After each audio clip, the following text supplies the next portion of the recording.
আসসালামু আলাইকুম সুপ্রিয় শিক্ষার্থীরা, আমরা সবাই কেমন আছি? তো আজকে আমরা ষষ্ঠ অধ্যায় যে ডাটাবেজ ম্যানেজমেন্ট সিস্টেমের এই ক্লাস আমরা 5 নং ক্লাস করবো। আমরা 4টা ক্লাস ইতিমধ্যে করে ফেলেছি। তো আজকে আমরা ডিবিএমএস এর প্রকারভেদ সম্পর্কে শিখবো। হ্যাঁ, তো আজকে আমাদের ক্লাস 5, আমাদের 4টা ক্লাস হয়ে গেছে, আজকে আমাদের 5 নং ক্লাস। আচ্ছা, আমরা শিখবো ডিবিএমএস এর প্রকারভেদ। ডাটাবেজ ম্যানেজমেন্ট সিস্টেমের প্রকারভেদ কয় প্রকার? আমাদের 3 প্রকার। 3 প্রকার ডিবিএমএস ডাটাবেজ ম্যানেজমেন্ট সিস্টেম আমাদের কয় প্রকার? 3 প্রকার। 1 নাম্বার যেটা আছে আমাদের, সেটা হলো ক্লায়েন্ট সার্ভার ডাটাবেস। এইগুলো আমরা দ্বিতীয় অধ্যায় করেছি, কিন্তু এটা হলো ষষ্ঠ অধ্যায়, আর আগেরটা হলো দ্বিতীয় অধ্যায়। তো ডাটাবেস 3 প্রকার। প্রথম হলো কি, একটা হলো ক্লায়েন্ট সার্ভার ডাটাবেস।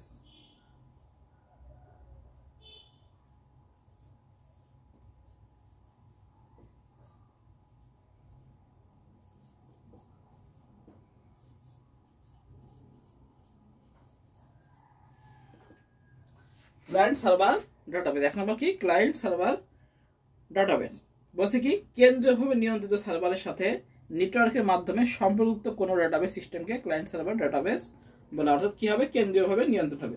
তো ক্লায়েন্ট সার্ভার ডাটাবেস কি, যে কি হবে? কেন্দ্রীয়ভাবে নিয়ন্ত্রিত সার্ভারের সাথে আমরা লিখবো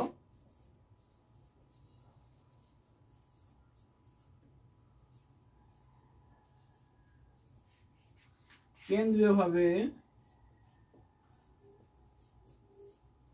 নিয়ন্ত্রিত সার্ভারের সাথে। ক্লায়েন্ট সার্ভার ডাটাবেস কি, কেন্দ্রীয়ভাবে নিয়ন্ত্রিত সার্ভারের সাথে নেটওয়ার্কের মাধ্যমে সম্পর্কযুক্ত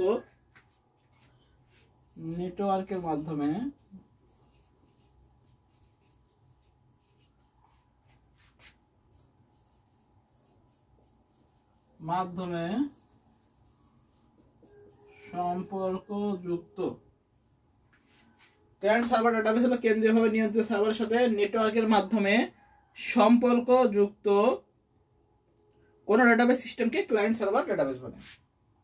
সম্পর্কযুক্ত কোন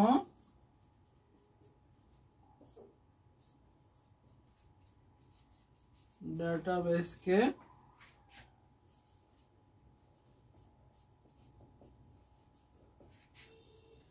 ক্লায়েন্ট সার্ভার ডাটাবেস বলে। তাহলে কি, ক্লায়েন্ট সার্ভার ডাটাবেস কি, কেন্দ্রীয়ভাবে নিয়ন্ত্রিত সার্ভারের সাথে নেটওয়ার্কের মাধ্যমে সম্পর্কযুক্ত কোনো ডাটাবেসকে ক্লায়েন্ট সার্ভার ডাটাবেস বলে। এক্ষেত্রে মূল ডাটাবেসটি কোথা থেকে? সার্ভারে সংরক্ষিত থাকে। মূল ডাটাবেসটি কোথায় থাকে? আমাদের সার্ভারে সংরক্ষিত থাকে। এই সার্ভারে কি থাকে? মূল ডাটাবেসটা আমাদের সার্ভারে সংরক্ষিত থাকে। এবং যে কোনো স্থান থেকে ব্যবহারকারীরা নেটওয়ার্ক সিস্টেমে অন্তর্ভুক্ত হয়ে ডাটাবেস ব্যবহার করতে পারে। ক্লায়েন্ট সার্ভার ডাটাবেস সাধারণত ব্যবহারকারীকে বলা হয় ক্লায়েন্ট বা টার্মিনাল, এবং যে সার্ভারে মূল ডাটাবেসটি সংরক্ষিত থাকে বলা হয় ব্যাক এন্ড বলে। অবশ্যই সার্ভার হতে কোনো সার্ভিস পাওয়ার জন্য ক্লায়েন্ট রিকোয়েস্ট পাঠালে সার্ভার অথেন্টিকেশন চেক করার পর নিয়ম অনুসারে ক্লায়েন্টকে সার্ভিস প্রদান করে থাকে। এটা আমাদের দ্বিতীয় অধ্যায় আছে, যে client server network. Client server network আর ক্লায়েন্ট সার্ভার ডাটাবেসটা একই। ওটা ডাটাবেসের ক্ষেত্রে, এটা হলো ডাটাবেসের ক্ষেত্রে, ওটা হলো নেটওয়ার্কের ক্ষেত্রে। কি করে? যে কেন্দ্রীয়ভাবে নিয়ন্ত্রণ করে। প্রথমে কি করে? ক্লায়েন্ট মানে কি? আমরা ব্যবহারকারীরা। এবার যখন আমরা কি করি, যখন কোনো কিছু রিকোয়েস্ট পাঠাই, ওই ডাটাবেস তখন দেখে ওই রিকোয়েস্ট অনুসারে ওই তথ্যটা কি করে আমাদের পাঠিয়ে দেয়। তাহলে ক্লায়েন্ট সার্ভার ডাটাবেস কি, কেন্দ্রীয়ভাবে নিয়ন্ত্রিত সার্ভার সাথে নেটওয়ার্কের মাধ্যমে সম্পর্কযুক্ত কোনো ডাটাবেসকে কি বলা হয়? ক্লায়েন্ট সার্ভার ডাটাবেস বলা হয়। এর ক্ষেত্রে কি থাকে? মূল ডাটাবেসটি কি থাকে? আমাদের সার্ভারে সংরক্ষিত থাকে। যে কোনো স্থান থেকে ব্যবহারকারীরা নেটওয়ার্ক সিস্টেমে অন্তর্ভুক্ত হলেও কি করতে পারবে? এটাকে অ্যাক্সেস করতে পারবে বা ব্যবহার করতে পারবে। বুঝা গেছে? এটাই আমাদের ক্লায়েন্ট সার্ভার ডাটাবেস। তাহলে আমাদের 1 নাম্বার গেল। এবার 2 নাম্বার আছে ডিস্ট্রিবিউটেড ডাটাবেস, কেন্দ্রীভূত নেটওয়ার্ক। এটা আমাদের দ্বিতীয় অধ্যায়ও আছে। হ্যাঁ, এবার আমরা প্রথম গেলাম 1 নাম্বার, এবার আসি 2 নাম্বার। Distributed 2 number.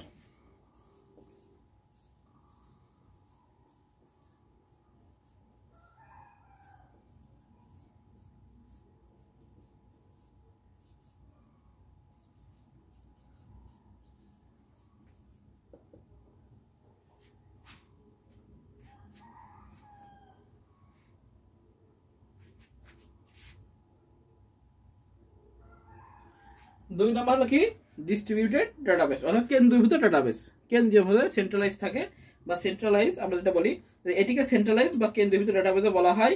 এক্ষেত্রে একটি কেন্দ্রীয় ডাটাবেস কি হয়, আমরা লিখব যে ডাটাবেসে একটি কেন্দ্রীয় ডাটাবেস সিস্টেমের ঠিকানা ডেটা সমূহ থাকে এবং সেখান থেকেই এগুলো প্রসেস করা হয় তাকে কি বলা হয় কেন্দ্রীভূত। আমরা লিখব যে ডাটাবেসে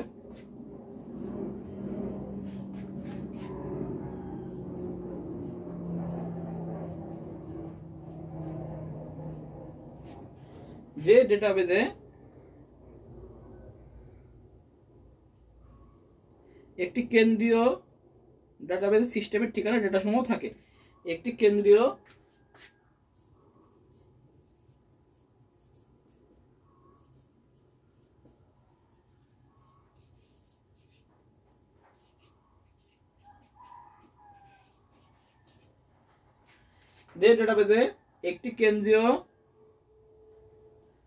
ডাটাবেস সিস্টেমের ঠিকানা ডেটা সমূহ থাকে।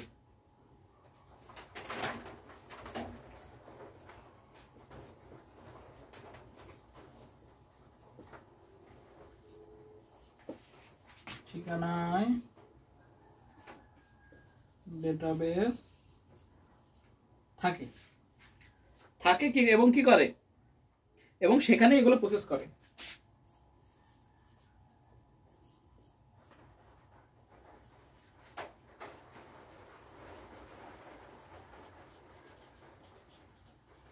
এগুলো প্রসেস হয় তাকে ডিস্ট্রিবিউটেড ডাটাবেস বলে।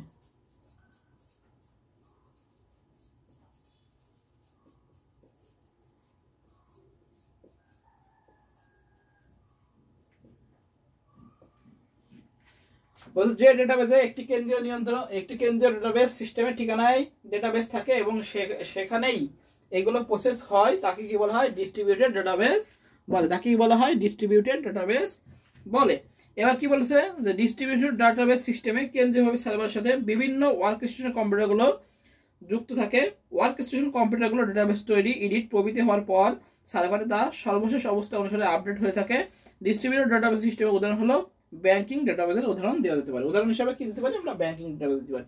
তাহলে কি বলেছে যে ডাটাবেসে একটি কেন্দ্রীয় ডাটাবেস সিস্টেমের ঠিকানায় ডেটাবেস থাকে এবং সেখানে এগুলো প্রসেস করা হয় তাকে ডিস্ট্রিবিউটেড ডাটাবেস বলে। এরকম বিভিন্ন অফিস অ্যাপ্লিকেশন থাকতে পারে যে অফিসের কাজের জন্য অফিস ডাটাবেস হলো, ব্যাংকিং কাজের জন্য ব্যাংকের ডাটাবেস আছে।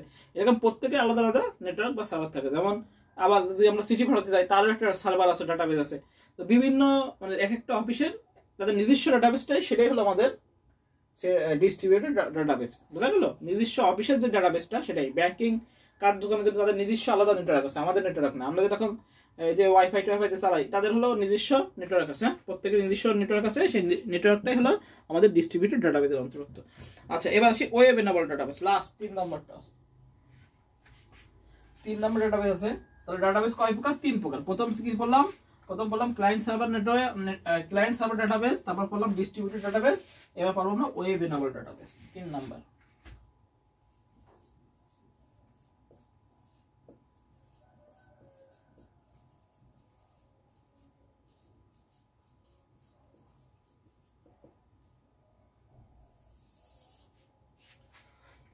Web enable database.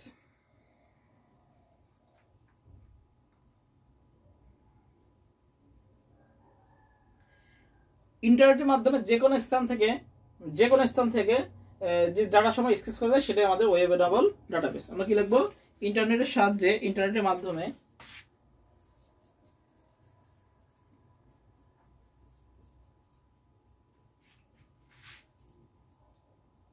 যেখান থেকে সেখান থেকে ইন্টারনেটের মাধ্যমে যে কোনো স্থান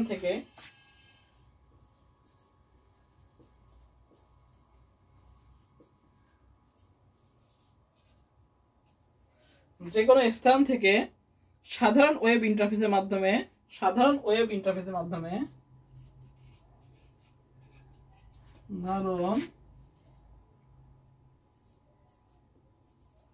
ওয়েব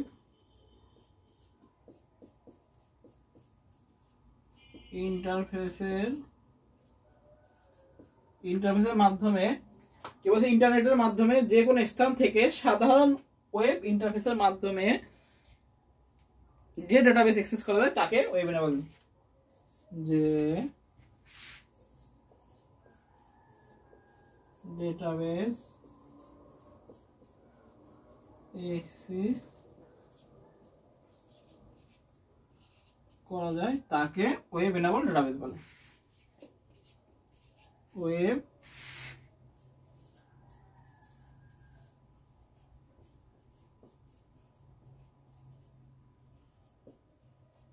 ডেটাবেস বলে। তাহলে ওয়েব এনেবল ডেটাবেস কি, যে ইন্টারনেটের মাধ্যমে যে কোনো স্থান থেকে সাধারণ ওয়েব ইন্টারফেসের মাধ্যমে যে ডেটাবেস অ্যাক্সেস করা যায় তাকে ওয়েব এনেবল ডেটাবেস বলে। যে কেউ এটা কি করতে পারবে, ইউজ করতে পারবে। অর্থাৎ এই ডেটাবেসে ওয়েব ব্রাউজারের সাহায্যে অনলাইনে ইন্টারঅ্যাক্টিভ উপায়ে কোয়েরি করে অর্ডার, রিপোর্ট, ট্র্যাক এই কাজগুলো সম্পন্ন করা যায় এবং রেকর্ড সমূহ আপডেট করা যায়। বুঝা গেছে? তাহলে ওয়েব এনেবল ডেটাবেস কি, যে আমাদের ইন্টারনেটের মাধ্যমে যে কোনো স্থান থেকে সাধারণ ওয়েব ইন্টারফেসের মাধ্যমে যে ডেটাবেসকে অ্যাক্সেস করা যায় তাকে ওয়েব এনেবল ডেটাবেস বলে। তাই ডেটাবেস কয় প্রকার? 3 প্রকার। একটা হলো ক্লায়েন্ট সার্ভার ডেটাবেস, যেটা হলো আমরা ইউজ করি ক্লায়েন্ট সার্ভার ডেটাবেস, ক্লায়েন্ট অর্থাৎ রিকোয়েস্ট পাঠায় এবং সেই অনুযায়ী তথ্য দেয়, সেটা হলো ক্লায়েন্ট সার্ভার ডেটাবেস। এবার কি ডিস্ট্রিবিউটেড বা সেন্ট্রাল ডেটাবেস, ওটা কেন্দ্রীভূত নেটওয়ার্ক থাকে, কেন্দ্রীভূত ডেটাবেস থাকে, সেটাই যেমন ব্যাংকের ডেটাবেস বা কোনো অফিসের ডাটাবেস, সেটাই হলো আমাদের ডিস্ট্রিবিউটেড ডাটাবেস। 3 নম্বর কি ওয়েব এনেবল ডাটাবেস। এবার কি ওয়েব এনেবল ডাটাবেস 3 নম্বর। ওয়েব এনেবল ডাটাবেস কি, ইন্টারনেটের মাধ্যমে যে কোনো স্থান থেকে সাধারণ ওয়েব ইন্টারফেসের মাধ্যমে যে ডাটাবেস অ্যাক্সেস করা যায় তাকে বলা হয় ওয়েব এনেবল ডাটাবেস। এই হলো মোটামুটি ডাটাবেসের প্রকারভেদ।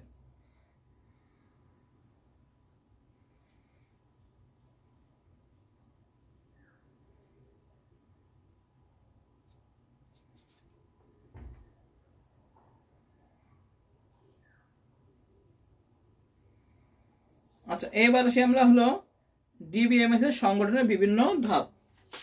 আচ্ছা, ডিবিএমএস এর সংগঠনের বিভিন্ন ধাপ। ডিবিএমএস মানে ডাটাবেস ম্যানেজমেন্ট সিস্টেমের সংগঠনের বিভিন্ন ধাপ, একটু আমরা আলোচনা করে কাজ শেষ করে দেব।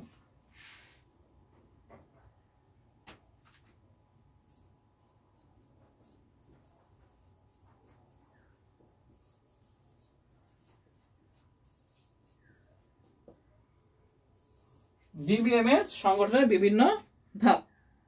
এবার কি বলছে, ডিবিএমএস সংগঠনের 3টি ধাপে বর্ণনা করা যায়, 3টি ধাপ করা যায়। এটা হলো এক্সটার্নাল বা ব্যবহারকারীর ভিউ, আর এটা হলো কি বলছে গ্লোবাল ভিউ, আর এটা হচ্ছে ইন্টারনাল ভিউ।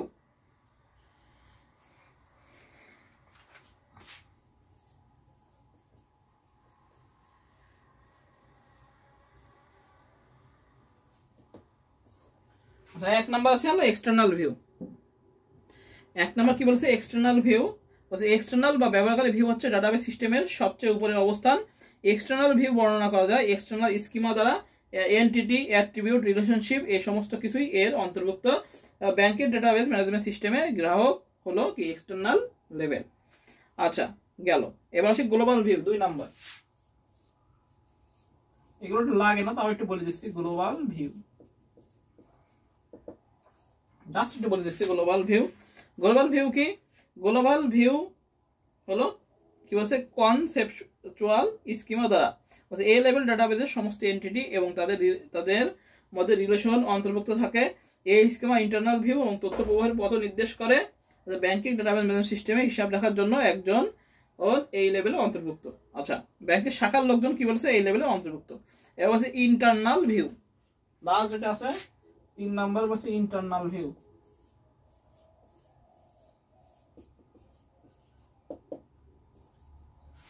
ইন্টারনাল ভিউ বলছে ইন্টারনাল স্ক্রিনে ইন্টারনাল ভিউ বর্ণিত হয়। এটি ডাটাবেস ম্যানেজমেন্টের সর্বশেষ ধাপ। এটি নির্দেশনা দেয় ডাটাবেস কর্তৃক ব্যবহৃত ডেটা কিভাবে ব্যবহৃত হবে, এর আকার আকৃতি কেমন হবে, ডেটা কোথায় কিভাবে সংরক্ষিত হবে। অর্থাৎ ব্যাংকের হিসাব শাখার বাইরে যে সমস্ত কর্মকর্তা হিসাব কাজ পরিচালনার কাজে নিয়োজিত থাকেন তারা এই লেভেলের অন্তর্ভুক্ত। মোটামুটি এই 3টা গেল।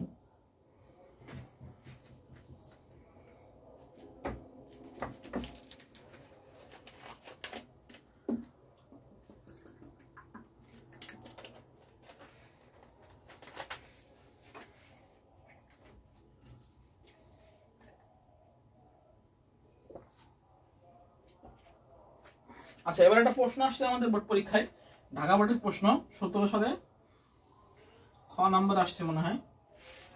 সেটা হলো, আমরা দেখি খ নাম্বার দিয়ে লিখি। সেটা বলেছে যে ডেটাবেজে সর্বময় কর্তা ব্যক্তিদের ভূমিকা আলোচনা করো। আচ্ছা, ডেটাবেজে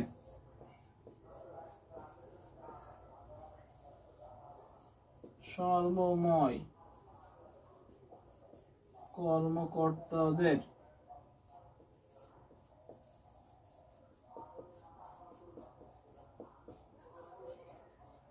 আলোচনা করো। এটা আছে আমাদের এর ঢাকা বোর্ড 17। ডেটাবেজের সর্বময় কর্মকর্তাদের ভূমিকা আলোচনা করো, এটা আমাদের ঢাকা বোর্ড 2017 সালের প্রশ্ন আসছে। আচ্ছা, এখানে কি বলেছে যে এই ডাটাবেজের সর্বময় কর্তা ব্যক্তিদের বলতে ডাটাবেজ অ্যাডমিনিস্ট্রেশনকে বোঝায়। কি বলেছে? অ্যাডমিনিস্ট্রেটর কি বোঝাচ্ছে? অ্যাডমিনিস্ট্রেটরদেরকে বোঝাচ্ছে। আচ্ছা, তাই ডাটাবেজকে সর্বময় কর্তা ব্যক্তিদের ভূমিকা বলতে ডাটাবেজ অ্যাডমিনিস্ট্রেটর ভূমিকা বোঝানো হয়েছে। এবার এর ভূমিকা সম্পর্কে আলোচনা করলে হয়ে যাবে যে প্রতিষ্ঠানের চাহিদা মতো ডাটাবেজ রিলেশন করা, নতুন ডাটাবেজ তৈরি করা, তারপর হলো আর্কাইভ ডেটা মেনটেন করা, এগুলো আর কি বইতে আছে, এগুলো আমরা নিজেরা পড়ে দেবো। শাট ডাউন করা, এগুলো নিজেদের মতো লিখে দিলে আমাদের হয়ে যাবে। তো ডাটাবেজ সর্বময় কর্মকর্তাদের ভূমিকা বলতে কি বলছে? ডাটাবেজ অ্যাডমিনিস্ট্রেটরদের বোঝানো হচ্ছে। এবার তারা কি করে?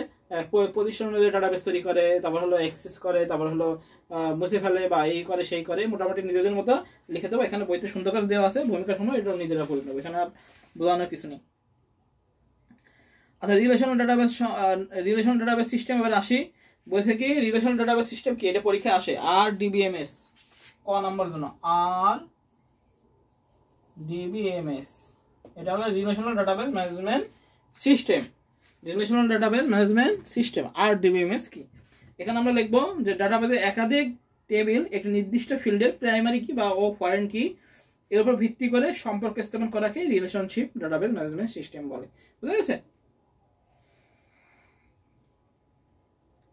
ডিবিএমএস আর ডিবিএমএস এর মধ্যে পার্থক্য এটা আমরা নিজেরা পড়ে নেব খ নাম্বার জন্য, এটা ইম্পর্টেন্ট না, পড়ে নেব নিজেরা। আচ্ছা, রিলেশনাল ডাটাবেজ ম্যানেজমেন্ট সিস্টেম ব্যবহার, এগুলো নিজেরা লিখতে পারবো। ব্যাংক, বিমা ইত্যাদি ক্ষেত্রে ব্যবহার হয়, হাসপাতালের রেকর্ড, হ্যাঁ, এগুলো লিখবো।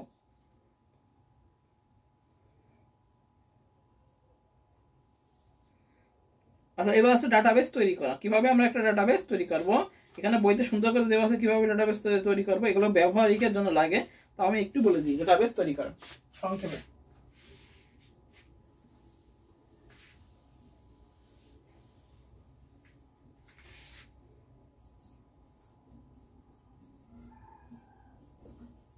এগুলো ব্যবহারিক, হ্যাঁ, এগুলো খাতায় লেখার জন্য আসবে না, ব্যবহারিকের জন্য আসবে। ডাটাবেজ তৈরি করা। আচ্ছা, কিভাবে তৈরি করি? আমরা ডাটাবেজ উইজার্ড থেকে ডাটাবেজ তৈরি করি, মেনু থেকে ডাটাবেজ তৈরি করি, ডাটাবেজ ল্যাঙ্গুয়েজ দিয়ে কোড লিখে ডাটাবেজ তৈরি করি। অর্থাৎ বলছে কি ডাটাবেজের সফটওয়্যারগুলো আছে মাইক্রোসফট এক্সেস, এগুলো থেকে কি করা হয়? ডাটাবেজ তৈরি করা হয়। স্টার্ট বাটনে ক্লিক করে কি হয়? প্রোগ্রাম, মাইক্রোসফট এক্সেস, এগুলো সব হলো ব্যবহারিকে, এগুলো আর কিছু করার নেই। ডেটা টেবিল তৈরি করা, এটাও হয়ে গেল ডাটা টাইপ, এটা আমাদের পড়তে হবে। ডাটা টাইপ এখানে এমসিকিউ আসে ডাটা টাইপ থেকে।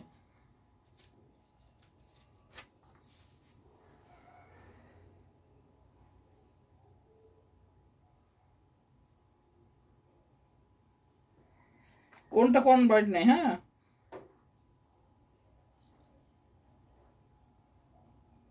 আচ্ছা, ডাটা টাইপ নিয়ে একটু আলোচনা করে দিই। এগুলো পরীক্ষা, এটা হলো এমসিকিউর জন্য আমাদের 100% পরীক্ষায় 27 সালে আসবে, সেটা ডাটা টাইপ। এখান থেকে একটা এমসিকিউ 100% আসবেই, ডাটাবেজের ডাটা টাইপ।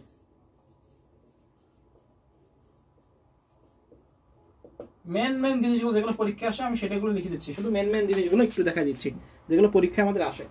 আচ্ছা, 1 নম্বর যে ডাটা টাইপ বলছে এখানে শর্ট টেক্সট। কত কি বলছে? শর্ট টেক্সট বা টেক্সট, শর্ট টেক্সট বা শুধু টেক্সট। টেক্সট কত ক্যারেক্টার বলেছে? 255টা ক্যারেক্টার পর্যন্ত হাইজ যায়। 200 ক্যারেক্টারটা এখানে বর্ণ, father's name, mother's name, ডিগ্রেশন, address, এটার জন্য কি হয়? ব্যবহার করা হয়। বুঝা গেছে? এবার 2 নম্বর লং টেক্সট বা এটা পরীক্ষায় আসে মেমো। এই মেমো হলো সবচেয়ে বড়, মেমো হলো সবচেয়ে বড় ডেটা টাইপ, এটা পরীক্ষায় আসে। এটা হলো বোর্ডের জন্য খুব ইম্পর্টেন্ট যে নিচের কোন ডেটা টাইপটা সবচেয়ে বড়। সবচেয়ে বড় এমসিকিউ তো 99% আসবে। সবচেয়ে বড় ডেটা টাইপ মেমো আসে। লং ইন্টিজার লং টেক্সট আসে না, কিন্তু মেমো এটা কিন্তু আসবে এমসিকিউ। আমাদের এমসিকিউ তো আসবে 1 মার্ক যে নিচের কোনটি সবচেয়ে বড় ডেটা টাইপ। এটা কত নাই? এটা হলো 64,000 ক্যারেক্টার।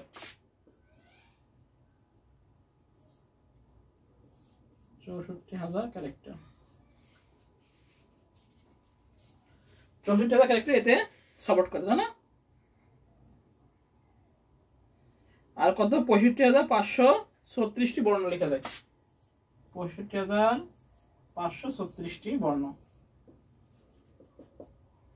আচ্ছা, এবার 3 নাম্বার আসে। 3 নাম্বার নাম্বার।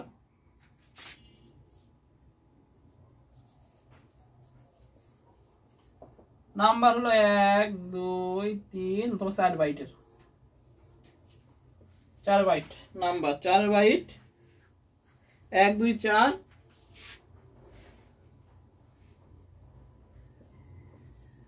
বা 8 বাইট। নাম্বার কিসের জন্য আসে? নাম্বার আসে marks, GPA, mobile phone number, এগুলোর জন্য। আমরা সবাই জানি এগুলোর জন্যই আসে। অটো নাম্বার 8 বাইট দরকার নেই। কারেন্সি 8 বাইট, এটা কারেন্সি টাকার জন্য। এটা 5 নাম্বার আছে। কারেন্সি এটা হলো মুদ্রা। কারেন্সি হলো মুদ্রা। কারেন্সি হলো মুদ্রার জন্য কয় বাইট জায়গা নেই? 4 বাইট জায়গা নেই, 8 বাইট জায়গা নেই। কারেন্সি কয় বাইট জায়গা নেই? 8 বাইট, 8 বাইট জায়গা নেই কারেন্সি। আচ্ছা, এরপর আছে টাইম এন্ড ডেট। এই টাইম এন্ড ডেটও কি 8 বাইট। ডেট অফ বার্থ, তারপর একাডেমিক ডেট, এটার জন্য ব্যবহৃত হয়। কারেন্সি টাইম এন্ড ডেটও 8 বাইট। টাইম এন্ড ডেট এটা লিখলাম না। ওএলই অবজেক্ট, যারা হলো অবজেক্ট লিঙ্কিং এন্ড এমবেডিং, এটা আমাদের একটু জানতে হবে। ওএলই অবজেক্ট, এটা হলো object linking,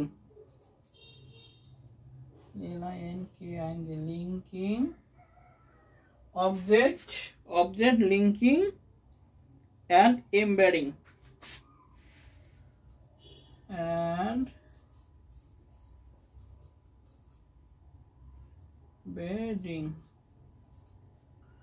object linking and embedding। ওএলই object এটা পরীক্ষা আসে প্রায় 2 গিগাবাইট। এটা হলো পিকচার, ইমেজ ও পিকচার। ইমেজ ও পিকচার জন্য কোনটা ব্যবহার করা? এটা আসে ইমেজ ও পিকচার। ওএলই অবজেক্ট ইমেজ ও পিকচারের জন্য ব্যবহার হয় ওএলই অবজেক্ট। এরপর হলো হাইপার লিঙ্ক, এর দরকার নেই। Hyper link, look up wizard, এটা দরকার আছে, এটা আমরা করে নেব। লজিক্যাল বুলিয়ান, 1 বিট ইয়েস আর নোর জন্য লজিক্যাল বুলিয়ান, আর অ্যাটাচমেন্ট। মোটামুটি এইগুলো বেশি, এইগুলো করলেই আমাদের হয়ে যাবে। এইগুলোই ইম্পর্টেন্ট। একটু এখান থেকে আমরা মেমোটা ইম্পর্টেন্ট, আর কারেন্সি আর ওএলই এটা হলো ইমেজ আর পিকচারের জন্য। এই 3টা আসলে এই 3টার ভিতর থেকে ইনশাআল্লাহ চলে আসবে এমসিকিউ এর জন্য।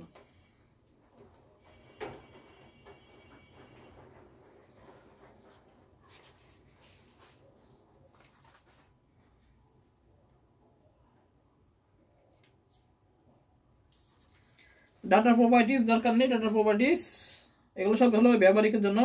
ডেটা টেবিল তৈরি করা এটাও ব্যবহারিক। এখানে ডাটা টেবিল সেভ করা, এগুলো যেটা ঢুকানো, এগুলো সব ব্যবহারিক। ফিল্ড পরিবর্তন করা, রেকর্ড মোছা, এগুলো ব্যবহারিক। এগুলো সিকিউতে আসবে না। আচ্ছা, এবার আমরা কোয়েরি আছে, কোয়েরিটা পড়াতে হবে। আচ্ছা, কোয়েরিটা আমরা নেক্সট ক্লাসে মনে করে দেবো। তো আজকে এই পর্যন্ত থাকো। সবাই ভালো থাকি, সুস্থ থাকি। সবাইকে আসসালামু আলাইকুম।